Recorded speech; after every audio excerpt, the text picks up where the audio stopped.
You're listening to the Cyberwire Network, powered by N2K.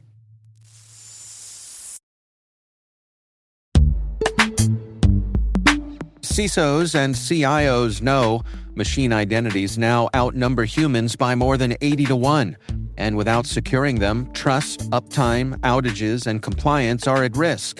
CyberArk is leading the way with the only unified platform purpose-built to secure every machine identity, certificates, secrets, and workloads across all environments, all clouds, and all AI agents. Designed for scale, automation, and quantum readiness, CyberArk helps modern enterprises secure their machine future. Visit cyberark.com/machines to see how.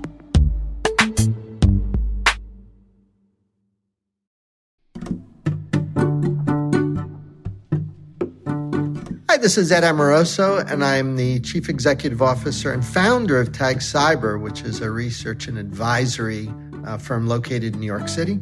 And I also am a professor over at NYU, where I teach in the Computer Science and Engineering department.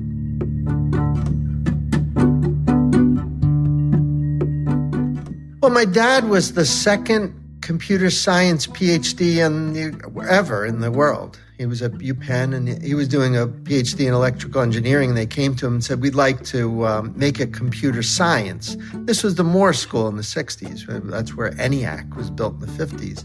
And my dad famously said, well, if you have to call yourself a science, you probably aren't one. And he's right. Computer science is not a science. We don't have any laws. But he did that. So I grew up in a family where we had an ARPANET connection into our home in the 70s. I was a very mischievous kid, and I learned to program on Carnegie Mellon's CMUA and CMUB is where I learned Pascal when I was about 12.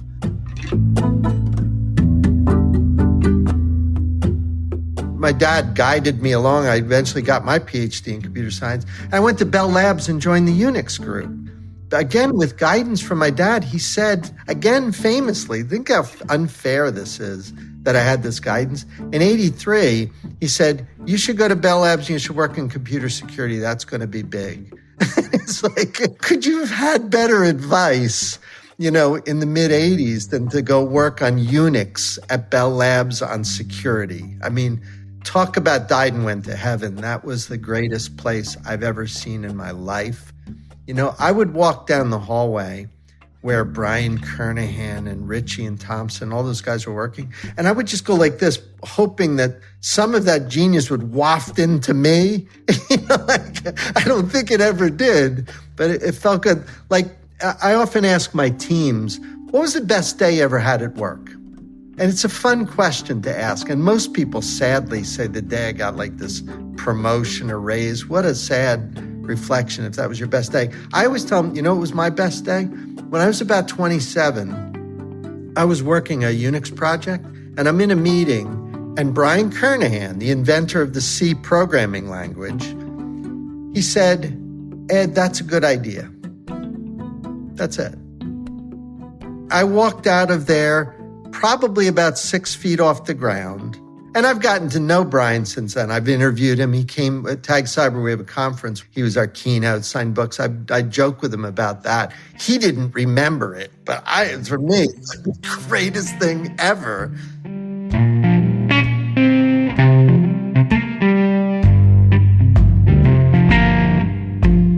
We were doing Unix security, and in 92 or 93, the CEO of AT&T and the president of the network, Frank Ayana at the time, pulled me aside and said, hey, all this work you guys are doing with government, do you think you could do like a security group to protect our company?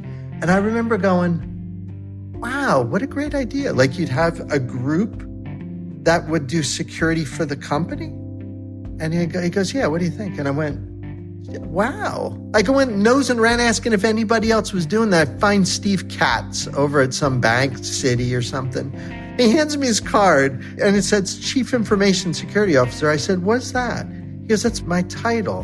And I said, can I keep this business card? So I go back to work and I said, can I be this? And they go, no, you can't. You just can't have the word officer in your title. Forget I had some other thing like I was running something called the Information Security Center or something like that. But I had a very cool boss then who said, hey, you know what? You can put whatever you want on your business card. Just go print. So I still have them. It's a Chief Information Security Officer. I was like self-dubbed.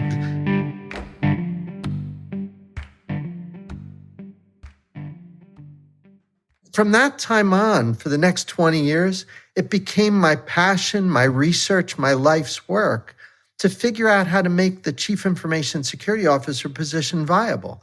And man, did we make mistakes. Everything you could imagine that you could goof up on. AT&T, I give them so much credit that they didn't fire me, because I would kiss my wife goodbye and say, well, today's going to be the day that they're going to be on to me and see that I'm making this thing up. There was a tool called NetRanger IDS. We plug them in all over the network, and I hire a bunch of like operators, because it's a phone company, to sit in a big room and field the alarms. And it didn't work. It was all this false positive garbage coming in. And I learned on the job what it is to run a security operations center. We figured out that, okay, they can do tier 1. So maybe we need some people like who can do cybersecurity helping them. We built a managed firewall service. And then we married up some of that IDS, and we're building the first managed security service. AT&T starts getting big and powerful. SBC buys us, we merge. We bought DirecTV, we bought Bell South, we bought Singular. And then we had the iPhone launch. So my team got bigger and bigger. I start becoming this big fancy executive. And I didn't know what an income statement was. So AT&T sends me off to Columbia Business School to learn to be an executive. I think all the professors must have quit after me. Can you imagine putting a computer science professor, no less, into a business school environment? I'm sure I drew them crazy. But when I retired from AT&T, I'd done all this thing, managed these big teams, had thousands of people working. It was really quite an experience. Nothing I ever wanted. I just wanted to be a computer scientist like my dad. But I became this executive. And I decided one day I didn't want to be an executive, so I quit, started Tag Cyber. I had no customers. I had no revenue. I had no office. I just had a logo that I made up. TAG is the Amoroso group. And my wife thought I was nuts because I was quitting a job where I had basically tenure, I guess. I'm making a lot of money. And I quit to make no money, but to do what I wanted to do, which was disrupt and fix research and advisory. But little by little, we're starting to grow. And now I'm on an exponential where we're doubling every year.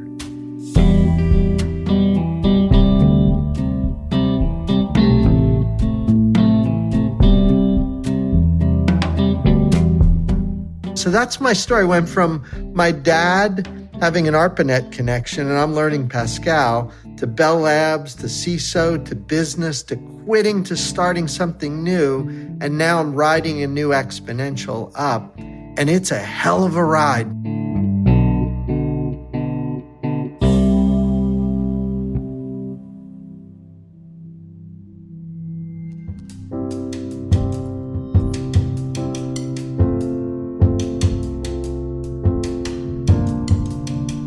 I think this is going to sound crazy, but security shouldn't be the main dish. Computing, networking, software, systems that we're building, that's the main dish. I always say if you want to get into something, then look at the meat of it. Learn development, learn engineering, learn networking, learn to build databases, learn to build cloud systems. There's the construction of working functionality to support business objectives. That's what you want to be good at. Security is a feature, it's an aspect, it's an attribute. It's an incredibly important one. So young people, all my grad students, they go, what's the best way for me to break into network security? I say, break into networking. Or they say, I'm really interested in software security. What should I do? Learn software. I love database security. What should I do? Learn databases. You got to pay your dues and learn something, develop some capability in something. And then you'll be very naturally progress into cybersecurity. So that's always been my advice.